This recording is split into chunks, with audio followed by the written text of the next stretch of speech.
Hindi ko alam bakit ako sinasabihan na hari ng mga dark system. Sobrang lakas ko nga, tapos skinner pa. Kaya sinampal ko ng kahirapan ng mga batang kasama ko. Halatang bilib na bilib ang mga gago. Anyway, dahil lagi nyo ko sinasabihan na dark system kapag roam ako kahit inaayos ko naman mga laro ko at sobrang matulungin ko pa. Dito ay hindi ko muna aayusin laro ko. Nag-practice nga ako dito ng main hero kong si Benedete.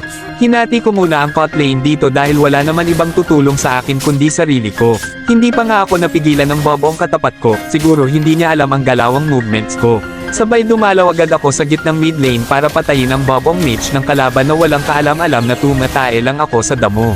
Hindi ko alam sa rugby girl na ito kung bakit nakatambay lang siya sa lane niya, kaya naman pinalaygan ko siya para kahit papaano ay hindi siya maboring. Akala niya yata umalis na ako na parang nothing happened, pero doon siya nagkakamali kaya patay sa akin ang bobo na ito. Tapos nun ay nagtawag pa siya mga kasamahan niyang mga tanga. Talaga naman dito pa sa lane ko kayo nagsipunta. Wala naman kayo gagawin sa akin mga walang bitaw. Pagkain ko lang kayo na parang sinawsaw ko lang sa sabaw. Nang KS pa talaga itong tank na ito, walang niya. Aba, gumagawa ng pangarap yung bobong core ng kalaban. Balak pa ako bigyan. Masyado kang umaasa, mahinang nilalang.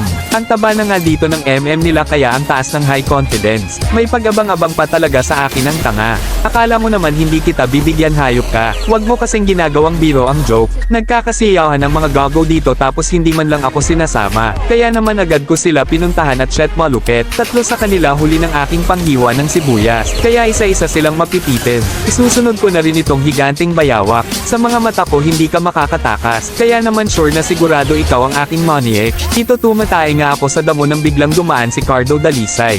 Sa isang iglap bigla na siyang namatay. Sinunod ko na rin ang bobong mage ng kalaban. Wala talaga siya takas kapag nalapitan na siya ng pinakamalakas. Alam pala ni Joy dito na tumatay ako sa damo. Kaya nakapag-ready siya para mapuntahan ako, nagpapitas na nga ako dito para may score na siya. Sabay naaamoy ko din na tumatay sa damo si Joy. Ang bobo mo naman, hindi ka pa talaga umuwi. Kaya subukan mo tumakbo ng malayo dahil pag naabutan kita, ihahatid na kita sa base ninyong mga bobo. Sa sobrang lakas ko talaga dito ay wala na makahinto. Kaya naman tatapusin ko na ang laro na ito. Dahil naaawa na ako sa kalaban na kinukuhawa ko. Ngayon niya sabihin na hari ako ng dark system. Maparong o XP man ako, palagi akong MVP. Lagi na lang kasi mabibigat ang kakampi.